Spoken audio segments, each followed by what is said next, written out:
मैं यहाँ से बोलूंगी नमस्ते, आपने जय श्री राम बोलना है जोर से। क्या बोलना है? जय श्री राम। मैं बोलूंगी जय श्री राम, आपने नमस्ते करना है, ठीक है? नमस्ते। आवाज नहीं आ रही है? नमस्ते, जय श्री राम, नमस्ते। वेरी गुड, ठीक है। सबसे पहले मैं कुछ शब्द कहना चाहूंगी। बिंदास मुस्कुराइए, जिंदगी में टेंशन किसको कम है। बिंदास मुस्कुराइए, जिंदगी में टेंशन किसको कम है। अच्छा या बुरा ये तो केवल भ्रम है, अच्छा या बुरा ये तो केवल भ्रम है। जिंदगी का नाम ही कभी खुशी कभी गम, तो मुस्कुराते रहिएगा सभी। सबसे पहले हमारे विशेष अतिथि श्री गोविंद सिंह ठाकुर जी, जो कि पूर्व के शिक्षा मंत्री भी रह चुके हैं, और उनके साथ आए अन्य अतिथिगण, आप सबका बहुत बहुत मैं यहाँ पे स्वागत करती हूँ। और हमारे अभिभावकों का भी, जिन्होंने इतना कीमती समय हमारे लिए निकाला है, तो सभी इनके लिए जोरदार तालियां करेंगे, जोर से बेटा। अच्छा, मैं यहाँ पे कहना चाहूँगी, अगर आपसे मैं ये पूछूं कि सबसे शक्तिशाली कौन होता है? कोई धन वाला, या कोई जिसके पास पावर बहुत ज्यादा है, या जिसके पास अस्त्र बहुत ज्यादा है? तो आपको क्या लगता है कौन है सबसे ज्यादा धनी? कौन है? आप हैं? पीछे हाथ उठ रहे हैं, मैं बोला सबसे ज्यादा धनी बच्चों शिक्षा होती है, जो आप सीख रहे हैं, नॉलेज होता है जो आप ले रहे हो, है ना? चाहे वो किसी भी टाइप का नॉलेज हो सकता है, स्किल्स रिलेटेड, या आप कुछ भी कर रहे हैं, तो सबसे जरूरी क्या है? आपकी शिक्षा है। तो अब आप खुद समझिए शिक्षा किस तरह से जरूरी है। जैसे मान लो, अगर आपको मैं ये पूछूंगी कि किस राजा ने कितने शस्त्र या कितने अस्त्र प्राप्त किए हैं, या किस राजा के कितने सैनिक थे, क्या आपको याद रहेगा?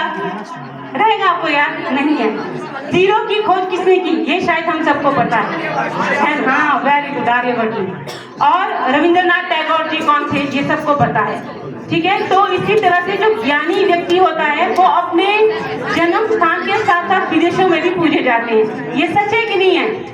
सच है ना? तो कहने को मतलब शिक्षा ही संपूर्ण होता है। तो अगर आप क्या बनना चाहते हो, अगर आपको लगता है कि मैं शिक्षित होना चाहता हूँ, मैं बहुत ज्यादा शिक्षा प्राप्त करना चाहता हूँ, आपके पास क्या होना चाहिए? हम लोग तो हमेशा ये कहते हैं कि भाई मुझ में बुद्धिमानी होनी चाहिए, मैं बुद्धिमान होना चाहिए, है ना?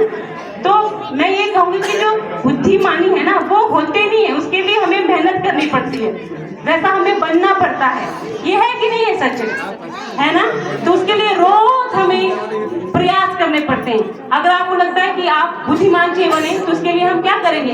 बहुत सारी किताबें पढ़ेंगे, और आपके अंदर जितनी भी जिज्ञासा है, प्रश्न है, उनको आपने क्या करना है? समझना है कि ये प्रश्न किस तरह से आ रहे हैं, उनका सॉल्व कैसे हो सकता है। तो ये जो जितने भी सफल व्यक्ति हैं, जो ज्ञानी हैं, आपको क्या लगता है कि हम लोग जो भी हैं, या आपको लगता है कि सफल व्यक्ति कैसे सफल होते हैं? कोई बता सकता है?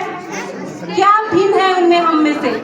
शारीरिक बनावट तो सबकी सेम ही होती है ना, तो भिन्न क्या है? भिन्न क्या है? वो अपने जीवन में अनुशासन को लाते थे। किसको लाते थे? अनुशासन को, डिसिप्लिन को। तो जो अनुशासन है वो क्या है बच्चों? अनुशासन और चाहत, ये दोनों एक दूसरे के पूरक होते हैं। अनुशासन क्या है?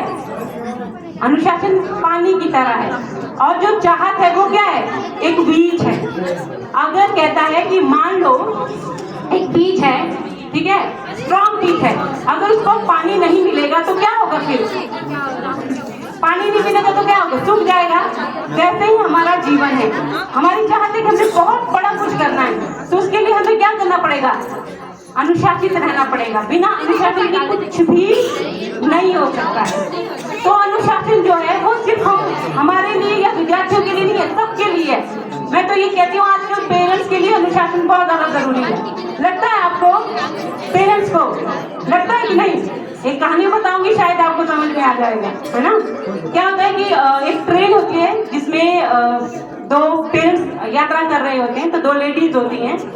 एक का बच्चा क्या होता है, मोबाइल चला रहा होता है, जैसे यहाँ पे भी बहुत सारे लोग बच्चे थे मोबाइल चला के, मैंने कहा मोबाइल मत चलाओ, ठीक है। तो एक का बच्चा क्या है कि बुक पढ़ रहा था, तो एक लेडी ना बहुत परेशान हो गई। उसने कहा कि भाई ये क्या हो सकता है कि आज के जमाने में ये कैसे बुक पढ़ रहा है आपका बच्चा। तो उस लेडी ने बहुत सुंदर जवाब दिया।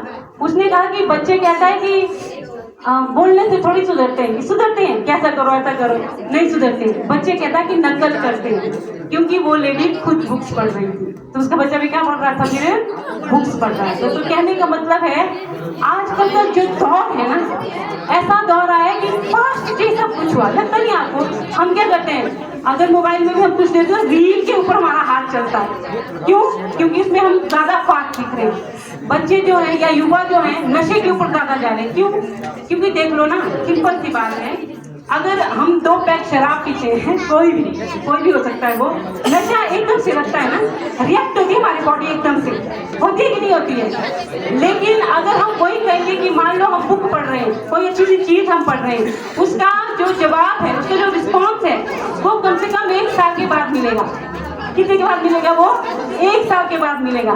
तो आजकल के हम इस जमाने में हमें रिस्पॉन्ड चाहिए फटाफट। तो इस रिस्पॉन्ड के जमाने में हम फिर किस तरह से अपने बच्चों को सुधार सकते हैं? वो है अनुशासन में, डिसिप्लिन में, ठीक है। तो जिसने भी अपना, मैं तो ये कहूंगी कि क्या होता है कि अगर आपको लगता है कि भाग्य से सब कुछ मिलता है, भाग्य से कुछ नहीं मिलता है। हमें हर रोज अपना भाग्य खुद बनाना पड़ता है।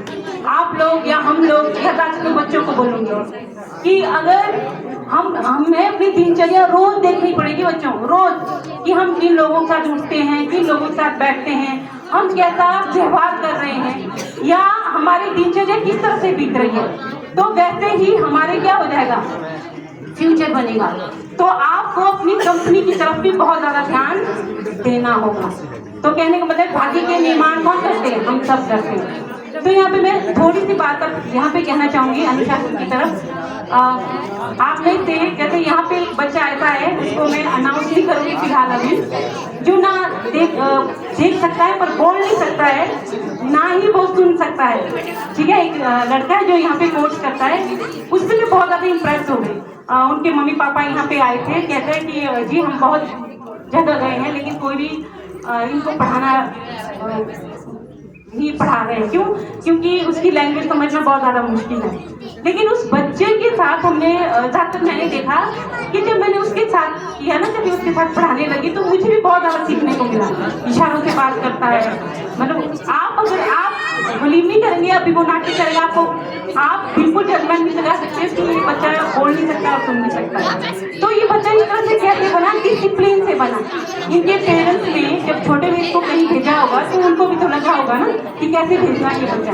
लेकिन ये सब कुछ क्या है, अनुशासन के कारण वो बच्चा आज ऐसा बन गया, आप पहचान नहीं सकते हो कि इसमें कोई कमी है, बल्कि उसको देख के आपको लगता है कि हम लोगों में कोई कमी है। तो अनुशासन ये चीज होती है, हम अनुशासन आपको कहां से कहां छोड़ देता है। जब तक अनुशासन और चाहत आपस में मिलते हैं ना, एक डायलॉग सुना होगा आपने फिल्मों में, सुना है कि नहीं, कि पूरी कायनात उसको मिलाने में जुट जाती है। यही है वो, अगर अनुशासन और हमारी चाहत दोनों आपस में मिलती है ना, तो सच में कमाल हो जाता है। वो कमाल कब होगा, जब आपको लगेगा कि आप उसमें पूरी तरह से घुस जाएंगे। थोड़ा सा मैं बोलना चाहूँगी, हम एनजीओ के साथ भी थोड़ा सा काम करते हैं। तो 2023 में शायद नगर में एक इवेंट हुआ था, तो यहाँ से हमने एज ए वॉलेंटियर का काम किया था, बच्चों ने भी किया था, हम लोगों ने भी किया था। तो वहाँ पे हमारी ड्यूटी लगी थी, जो आपके पास बेचारे जैसे बेचारे भी नहीं बोल सकते उनको, जिनको दिखाई नहीं देता है, ब्लाइंड जो थे, लेकिन उनके साथ काम करते करते हमें ऐसा महसूस हुआ कि वो लोग किसी के डिपेंड नहीं थे। वो क्या कर रहे थे, अपना काम खुद कर रहे थे। इवन अगर आप उनकी मदद भी करेंगे, वो no ma'am I can be handle, मैं हैंडल कर सकता हूँ। तो इन चीजों को देखिए, देखो ना, एक ही चीज है कि उन्होंने अपना जीवन डिसिप्लिन में ही व्यतीत किया। तो जाते वक्त मैं इतना ही कहना चाहूंगी कि कहते हैं, अगर आप ये कहते हो कि मैं काबिल हूँ तो आप काबिल हैं, अगर आप ये कहते हैं कि मैं काबिल नहीं हूँ तो आप काबिल नहीं हो। इसमें आप क्या करते हो, अपनी कहानी खुद लिखते हो। तो अपनी कहानी और अपना जो भाग्य है हम लोग खुद निर्माण करेंगे। जय हिंद, जय भारत।